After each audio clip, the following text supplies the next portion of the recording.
go. Here we go again. And now I'm going to do another achievement for a couple more points. Getting closer and closer to the... Wait. It started off at... Can't see.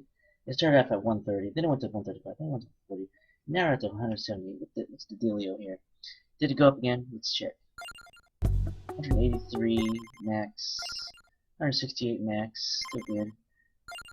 179 max. It went up again to 107. So, like, what the heck? Now, I think the big jump was the expansion being unlocked, possibly. But why would it go up again? It's because I unlocked this one up here at the top. Survive 30 minutes with either Gallo or Divano to unlock the bracelet. And I believe the bracelet is very important because it's one of those things you need.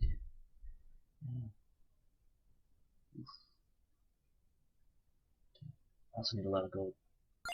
But I'm going to take a little risk here. I'm going to go with, what's their stats here? We got speed, this is the same.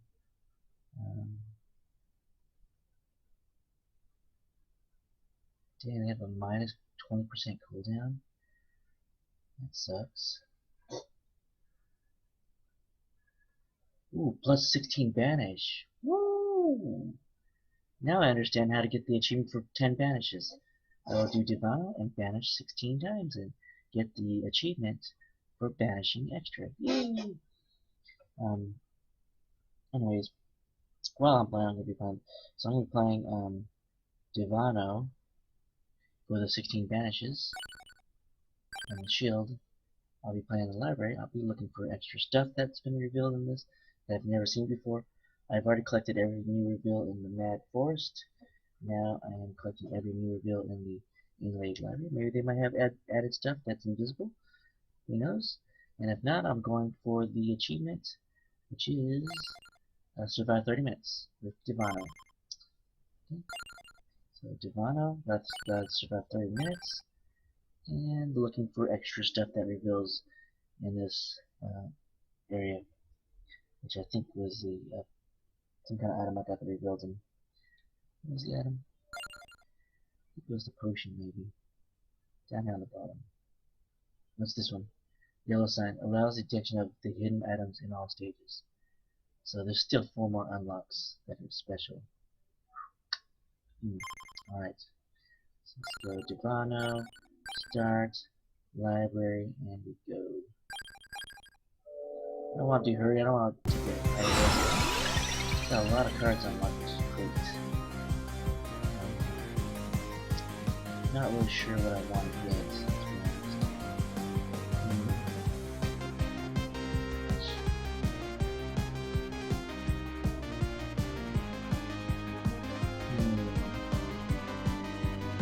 I think the whip is good. Anyways, while I'm playing, I'm going to be watching this video called The Rise and Fall of Archage. Now, I remember playing this game a long time when it first released, and I thought it was nice because it was free to play, and I was sorely mistaken. Now, I felt that this game was an upgrade to World of Warcraft, because I was trying to find a World of Warcraft replacement, but then I got this one. It was better than World of Warcraft. In almost every way, it had good detail, it had good housing, it was really neat, and it had good agriculture, and a lot of extra stuff to do. But there's one huge blatant problem. The game was insanely more pay to win than anybody ever said, but I experienced it. And because I was playing as a free-to-play player, it was 100,000 times worse. Because I couldn't own land, I couldn't play more than somebody, I couldn't level up as fast as everybody else. I was like 1/10 as everybody else because I wasn't up to. So free to play at launch specifically, anybody with premium would level up 10 times faster, get 10 times more gold, 10 times more money, 10 times more everything to unlock them. I eventually grinded out 100 times harder than anybody else on the circuit, and just unlock the auction house and unlock everything. So unlock all the machines and so do all the basic stuff.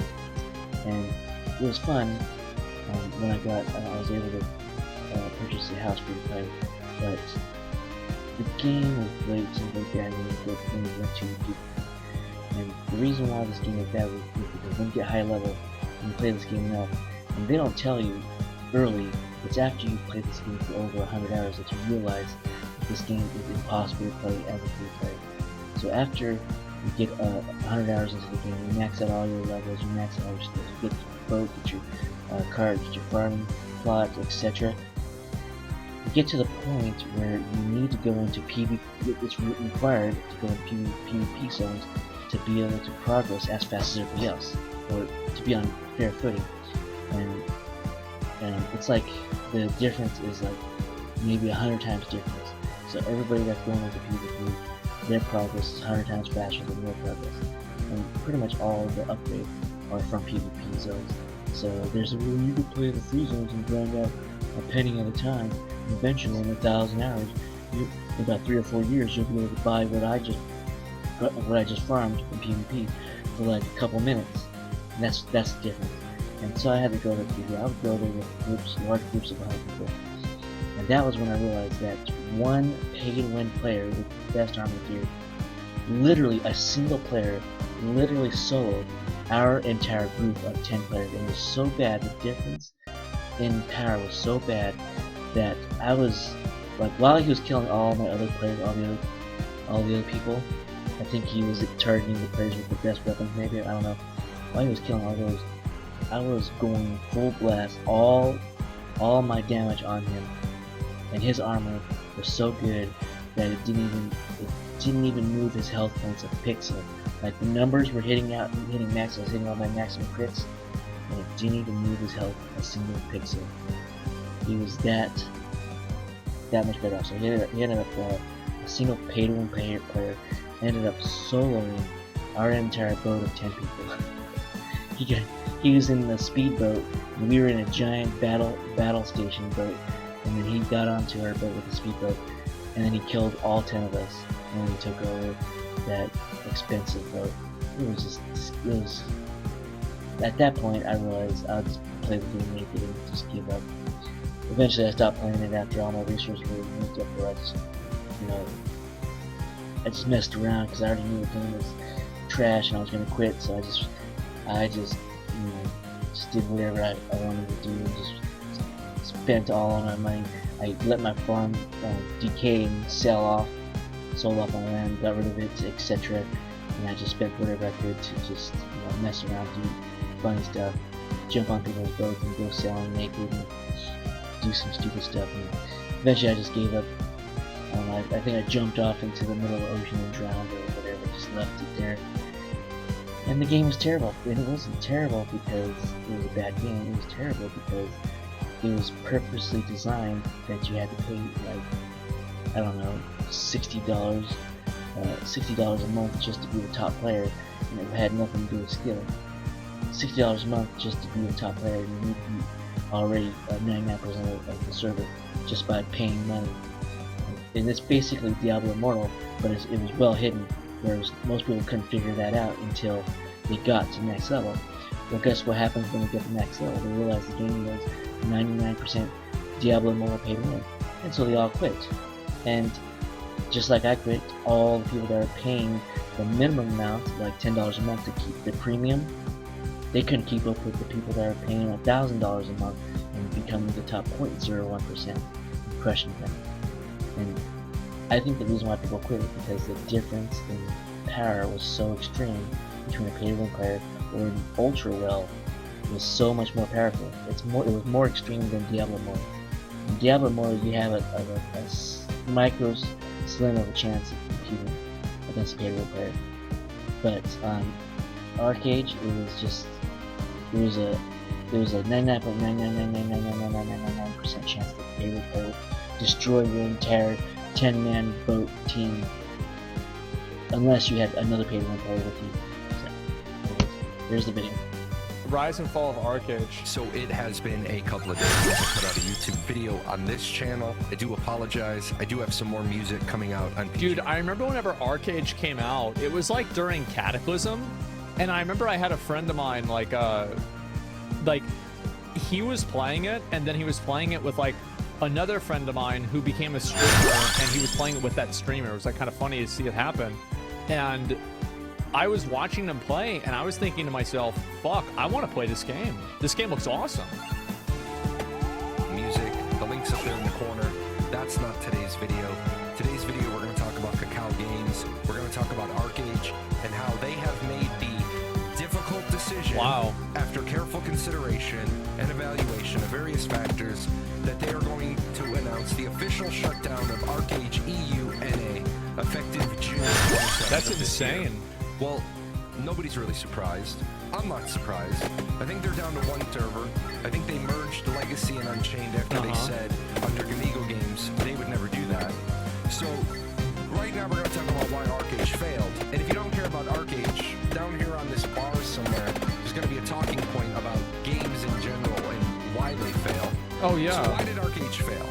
Well, first and foremost, it failed right almost out of the box. I feel like the reason why everybody that I know said it failed is because it was pay to win.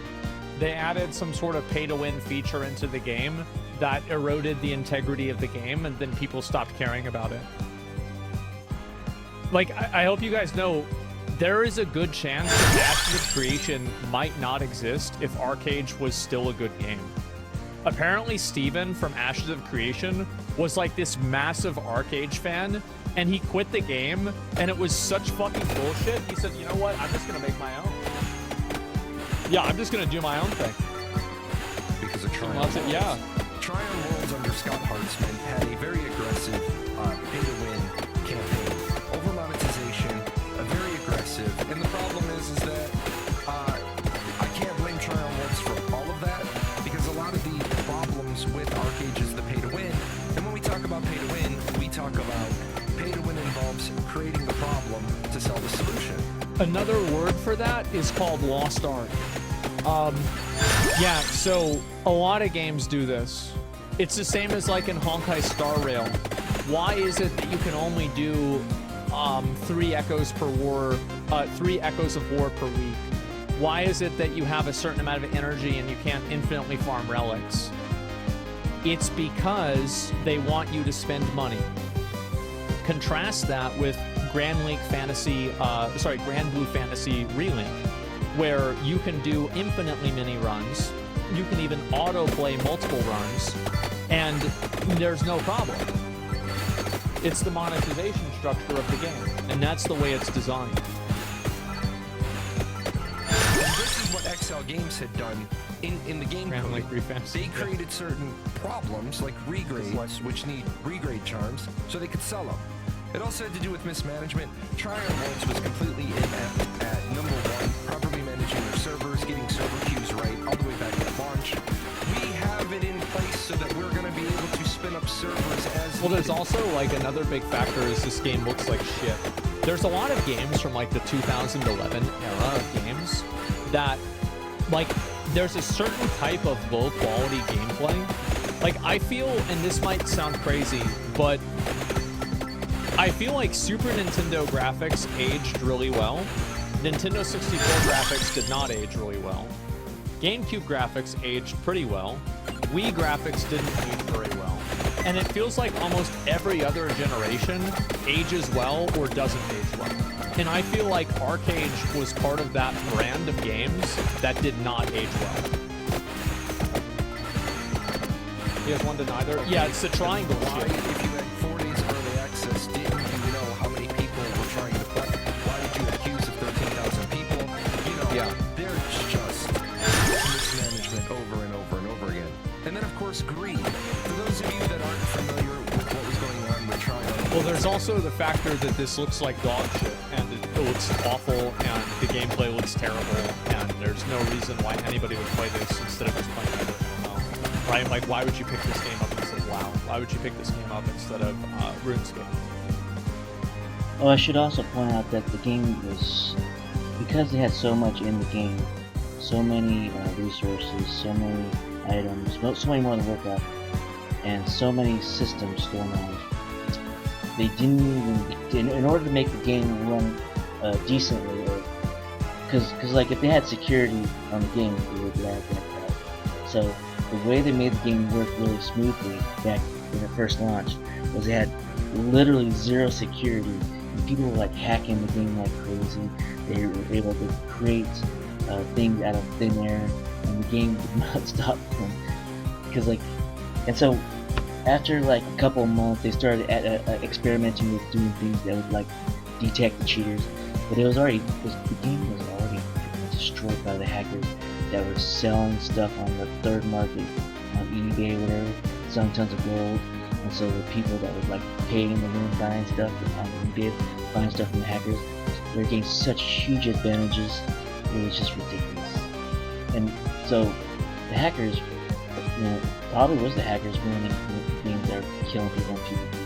There's no way to know, but that's really a high chance too. Hackers ruin the game. Why would you pick this game up instead of a Final Fantasy or Lost Ark or New World, right? At the time, but at the time it was amazing. Or BDO. Because this is their slide. Tryon had this idea that they were going to be the next Steam, but they were going to be Steam but better. So Tryon overextended on gazillions of assets, weren't able to properly execute, weren't able to make money, they needed more money. All these shitheads are only making their own launcher service so they can avoid having to pay Steam a fee, which I can understand, and I think that's fair for them to do that. But the problem is that with a lot of these different launchers, they have a lot of things that are annoying.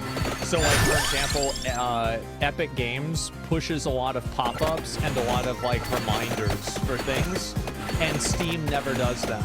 So the problem with like these things is that it's a business product that's being created in service of the business rather than the customer. And that's why it's dying. You can never make a business product that's not in service of the customer and have it not die. Too many, Steam sales pop up every time I open it? No, you don't understand. I get what you're saying, but I'm talking about additional pop-ups like down, like you guys don't get pop-ups from Epic Games Launcher if you have it, like right about here where it's like telling you to buy a new game, because I get that all the time. I do, yeah, that's what I'm talking about, right? Or like, remember whenever that one girl was like doing a deathless run or a no-hit run from Dark Souls, I think it was Dark Souls 3, and she got a mandatory pop-up from Battle.net telling her to buy Diablo 4? Steam, I don't think has ever done that. And maybe it happened one time in 2013 and I forgot it. Rift and Arcade were really the only two products. Trove hadn't grown at the time, so they were looking for money. Then it goes over to Gamigo Games. Arcade gets sent to Gamigo to distribute as an acquisition of assets. And unfortunately, for Gamigo Games, they hired Crowley, who is the other half of this problem. Gamigo Games had pay to win. They had pay to win issues. They tried to launch Arcade Unchained, which wasn't going to have pay to win. They said if you buy Arcade Unchained, you're not going to have to buy the expansions. You're not going to have to. Well, but they said they weren't going to have pay to win, but if I remember right, they did. That's true, right? By the DLC, lo and behold, 9 months later, they broke that agreement. Roland told us all these things about how Unchained was a new product in partnership with Gamigo Games, with Excel Games. That was all false. They didn't understand what the bugs were. They didn't understand things that were missing. Crowland did a live stream just before the launch of Unchained, lied to the consumer base, dismissed consumer concerns, and then basically he ended up now over at Amazon Game Studios. He's got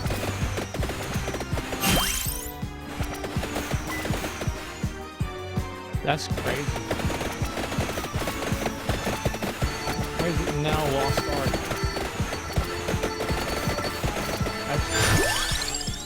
Guys, that's crazy.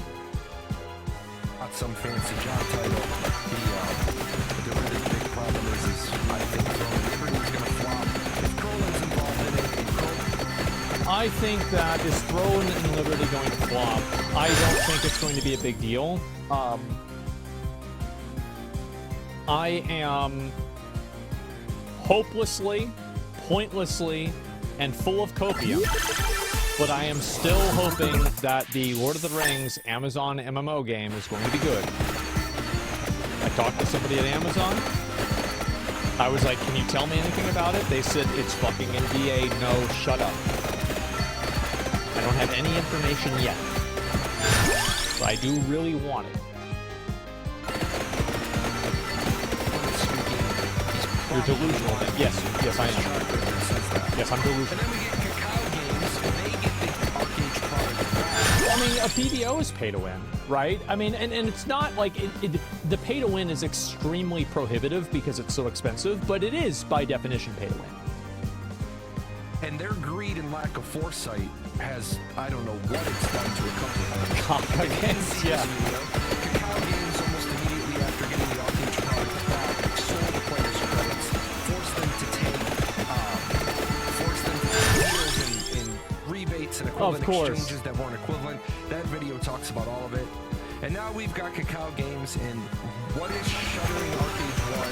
What is all the things they've done with Arcade 1 players done? And what's its impact on Arcade 2? See, this is what matters, because a lot of you guys might not remember this because it happened, I think, about a year and a half ago, maybe 2 years ago. But Arcade 2 was announced, and the trailer for Arcade 2 was massively popular. People were really happy about it. I remember the day it came out, I was over at Chance's house, and like, I didn't play Arcade, but I think that he did, and he was telling me, he was like, I'm actually super excited for this game, and I had no idea. So, this does worry me, because I want to be excited about Arcade 2. Where Arcade 2 has delayed until 2026, videos up there. I'm not talking about Arcade 2 today, but it does make me wonder, does Cacao really believe people are going to trust them with the shuttering of Arcade? They absolutely will. If Cacao wants people to trust them, what they need to do is they need to have a trailer with good graphics and a character with big boobs, and then people will buy the game. That's all they need to do. This consulting is free. They don't have money to do this. What, 2 servers? Yeah. Final Fantasy 11 is 20 some odd years old, and they're still supporting a handful of servers. Don't make it about money. With that said, a lot of this comes from the sustainability of live service games. If you haven't seen this slide on the internet, this is 70% of developers have concerns about the sustainability of current. This is very telling. I actually really like this because it's a graph and I like graphs. But what are your main concerns about the sustainability of live service business models? 63% says players are losing interest in live service games. And this is a questionnaire given to game developers. Wow. Live service business models. And, okay, I don't understand why. Let's do some math. The value of 1 million customers, 1 million box sales customers, or 1 million subscription customers. Okay. At $30 a pop, if you have 1 million sales, you'll make $30 million. At $50 a sale, you'll make $50 million. But at a $15 a month monthly sub, right? The first month you've made 15 million, second 30 million, 45, 60, and so on. Now, before anybody jumps in and says, but Jay, populations decline, you're right, you're absolutely right. Populations decline, and let's talk about population decline at a 50% fall off. You have 1 million players the first month, you have 500K the second month, 250K the third month, 125 the fourth month, and at that point, we're going to say the game is a failure. We've dipped down below what a sustainable population is, so we've only made 28 million. So when you put this together in front of the wrong people, That's good math. Yeah. What they're going to say is, this is the smart solution. Let's not worry about live services. Let's worry about box pricing. This is going to lead us into, let's worry about cash shops, cosmetics. I think that's what the future is going to be. It's either going to be a free-to-play game or it's going to be a box sale with microtransactions. I don't think that we're going to see another subscription-based game. I don't know if Ashes of Creation is going to try to do it. I think that WoW and Final Fantasy 14 are like so grandfathered in that people are kind of okay with it. But asking people, especially nowadays in the age of subscriptions, asking people to take on another monthly payment, I think that's a really, really big ask. And I feel like it's such a barrier to entry that I don't think it's reasonable. I don't. What about the League MMO? I think that the guys over at Riot realized the fact that, like, I don't know, like, at the moment, I think, like, I would love to talk. I would love to talk to them and like, get some insight into it. League MMO is dead. Yeah. Maybe not, but, you know, at least for now, it's Why? Why are you losing 50% of your players money after month after month? Why are you worried about getting all of your money out of the players on day one in a box price, and then you're not worrying about retention? In fact, if you have a box price with no subscription, they don't want retention because you cost them money into their servers. That's a really good point. Yeah, that's actually a really good point that he's bringing up here. He's saying that basically the company actually actively doesn't give a shit if you keep playing after you buy the game because they already have your money, and it's even disadvantage. It's super cynical, but yeah. Making shit games. Oh yeah, I've seen You're only going to sell 1 million copies of your game. Why are you developing a game with only 1 million sales as a target goal? I think that 1 million sales of a game is a tremendously, massively successful game. Like, 1 million sales is really, really good, especially if you're charging a box price premium of $40. For 1 million initial players, New World, I believe, had 973,000 concurrent players in its first month. That's not a lot of players. Not if you're honestly trying to say you sold 4 million copies. That's not very good argumentation because concurrent players is not reflective of the total sales. The amount of total sales of New World was in the millions because Amazon referenced it, I think, about 3 months ago in an article they were talking that was written about them with like their prospects of future games. So that's actually not true. And also, like, concurrent players, like, for example, like, here's a good example. The stream. Right now, there are 25,000 people watching a stream. Okay? So if there's 25,000 people watching a stream, does that mean I have 25,000 followers? No, I've got more than that. So think about that. There are a lot more people following that are just not watching right now. Of the game, or 16 million copies of the game, where did the players go? Or is it because companies are greedy? I think that's might be a little bit more accurate. Yeah. Companies want money now. They don't want money over the next 20 years. Well, yeah, and it's also like, again, it's more compelling for a company to have a very big marketing push and then rely on box sales and then residual microtransactions rather than relying on a subscription. Because the subscription is also a method of accountability that customers can keep companies accountable to. Because if a lot of people aren't enjoying the current state of the game, they can simply unsubscribe. So I think this is very true.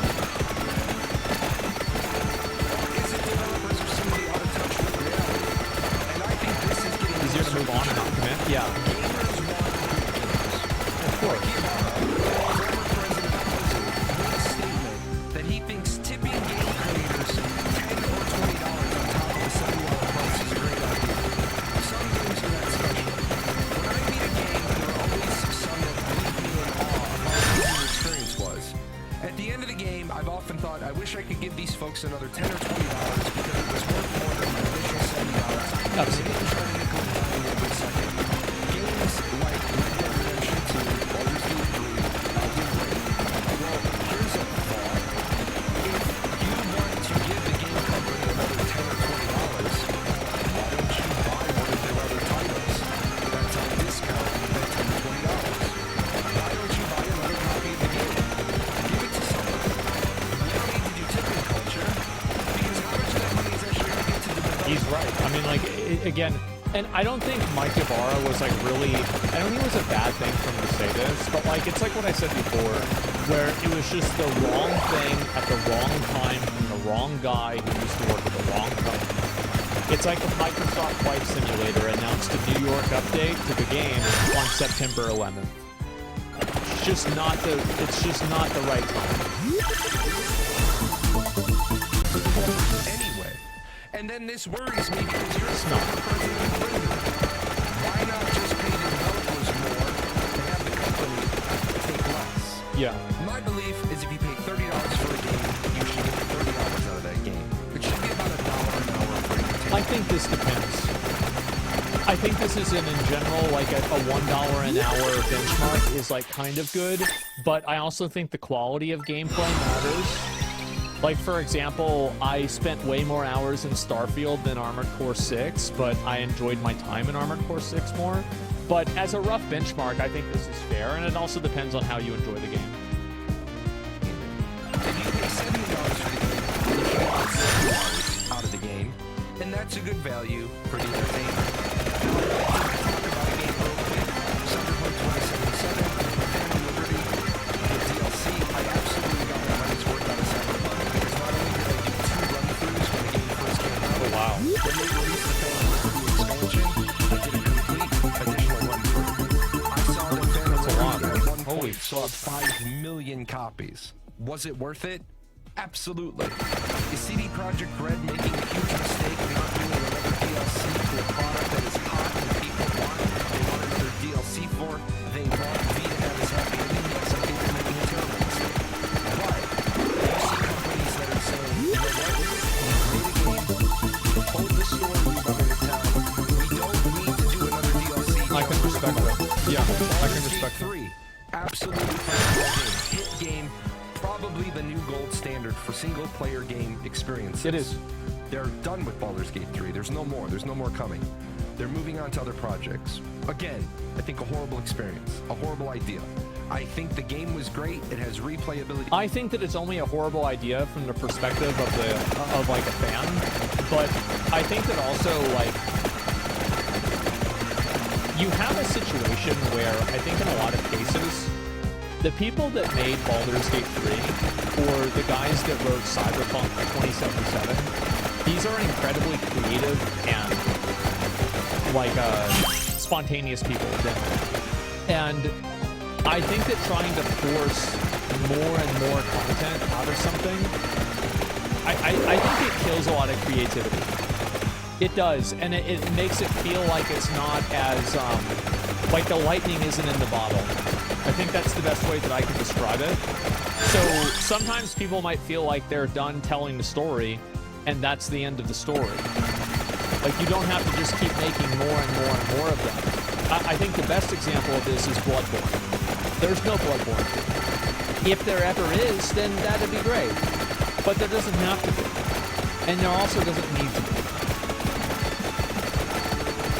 Sekiro as well, you're true. I would love to have seen more DLC for it. I would have loved to have seen Baldur's Gate 4, seen something else. But here's another argument that I have for my point. How many 2000s comedies have in the last 7 years had a remake of the comedy, and you really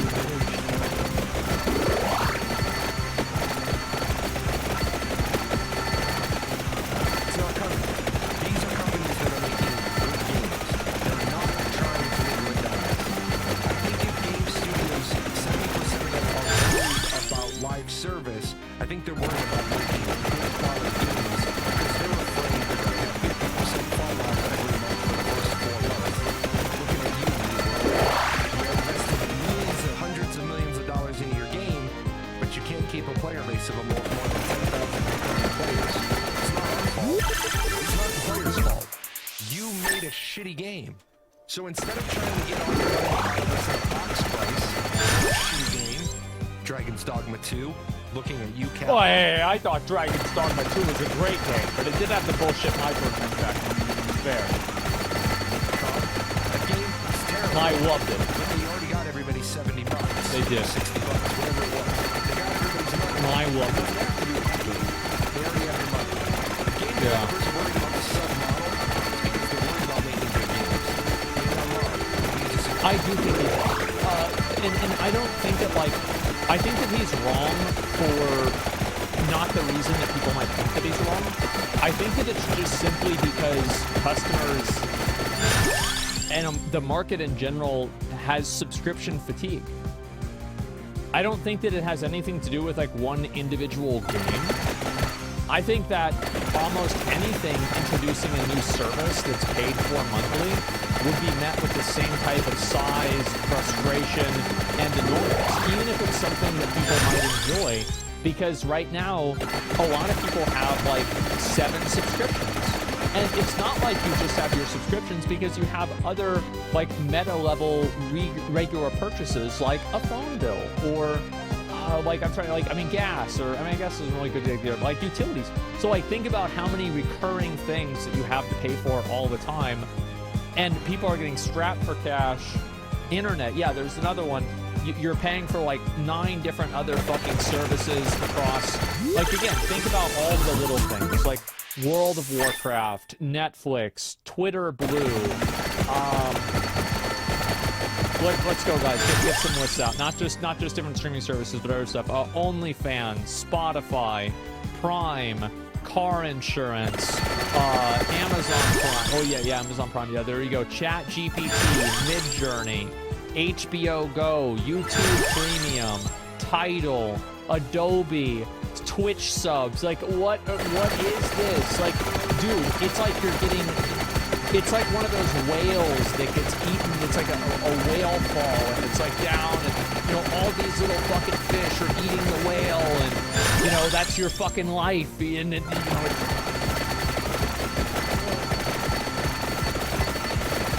that's what it is. We're getting eaten alive. I understand what he's saying about thinking that subscriptions are because companies are not confident in their games.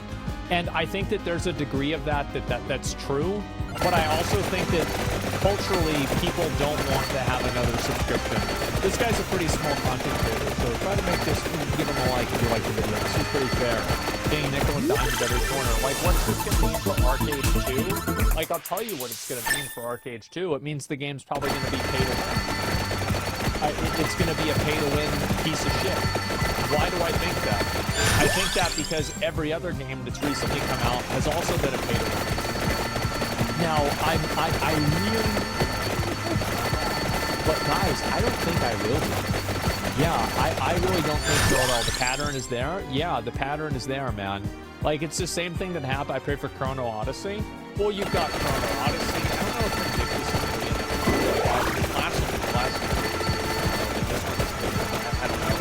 And then you have Arcade 2. You have that, yeah, the Chrono Odyssey. There's Throne and Liberty.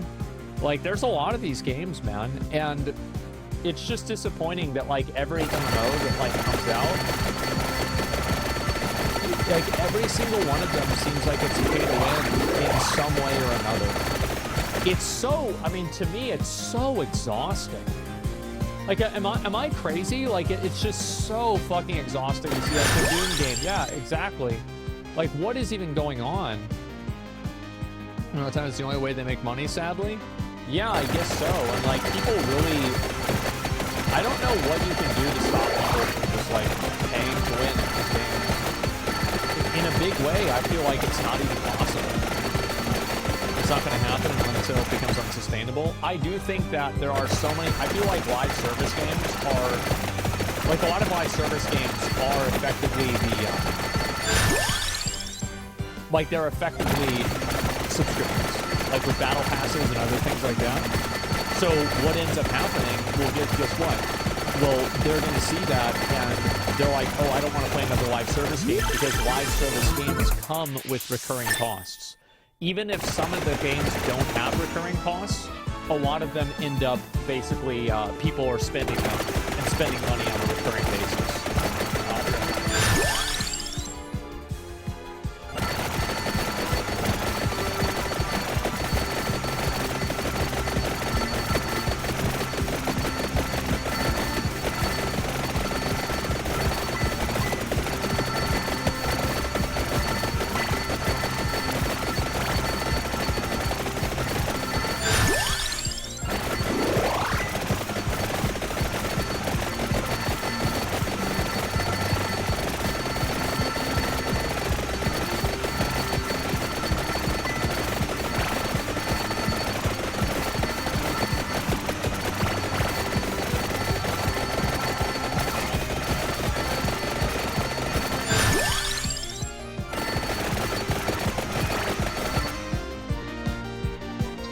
have it. The paid-win game dies again. Just like every paid-win is destined to be. They're not interested in the long-term game. They're not interested in the quick buck. As soon as they trick you, they're happy with your money. They never ever have to see you. They never have to satisfy you.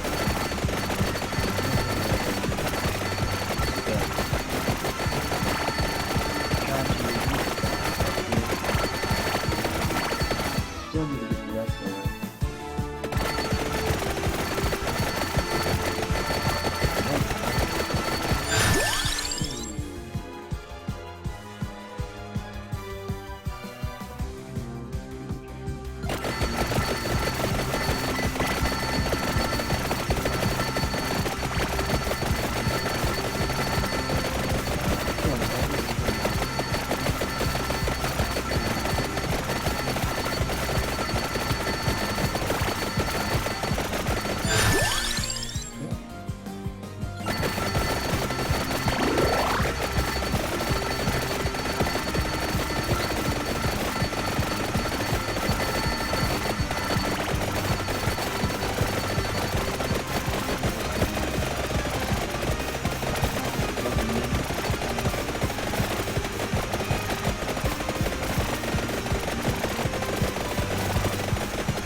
Combined, I'll try to get the Lex and Mars.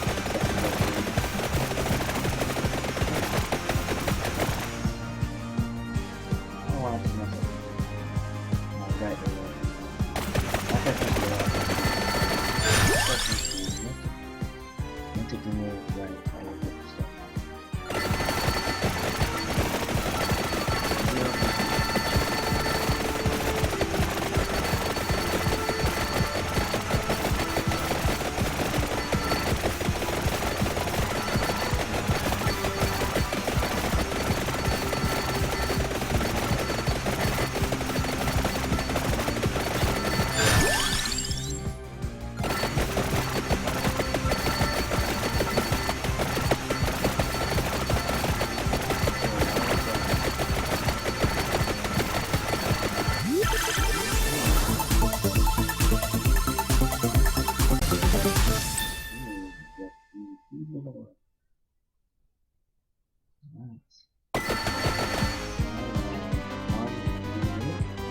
I'm saying that for Gats had live.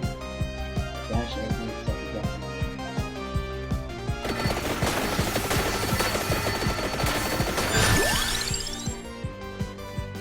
Wow. Look at your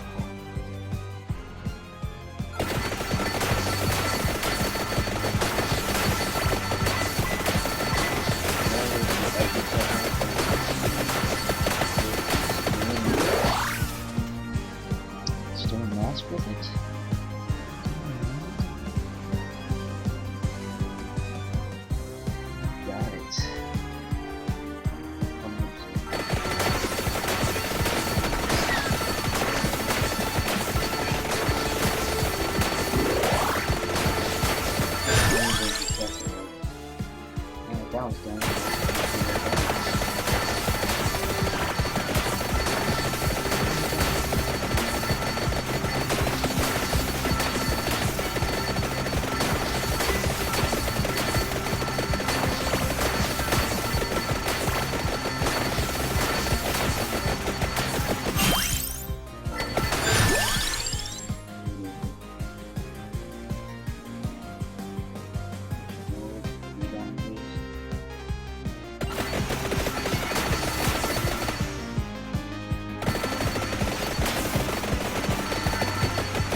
castle named Hero.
guess all bosses go down.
Boss thing is able to push down.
glitched, but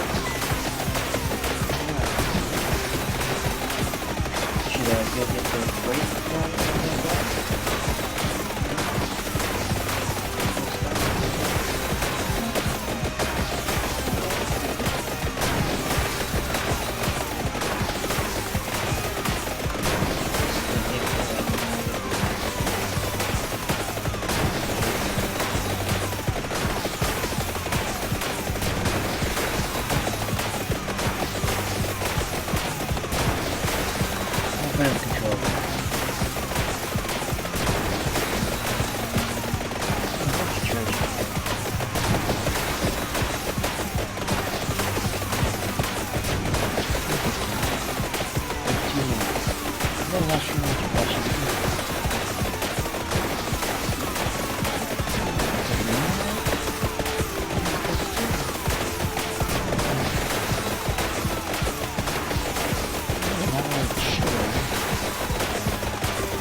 Can I revive?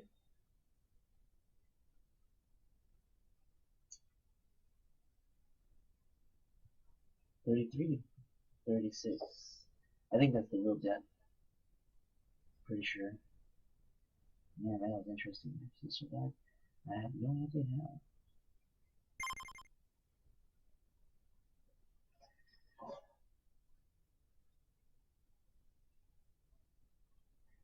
It's 31 minutes in Finley Library. Okay. So this is the one. Okay, let's hide this differently. So maybe if I want to beat the 31-minute limit, I have to put the exact same specs as this. Wow, Labora was number 1. Oh, I did not see that happening.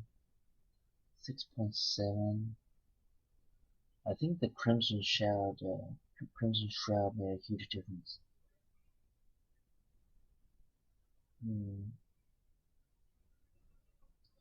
Interesting.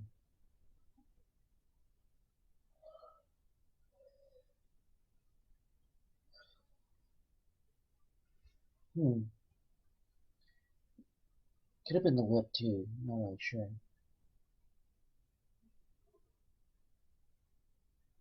The Fuwalu. Could have been really anything. I'll have to figure that out. Alright. I'm gonna call this one killed all 5 deaths at the end. Cleared the entire game. I win. That was the win.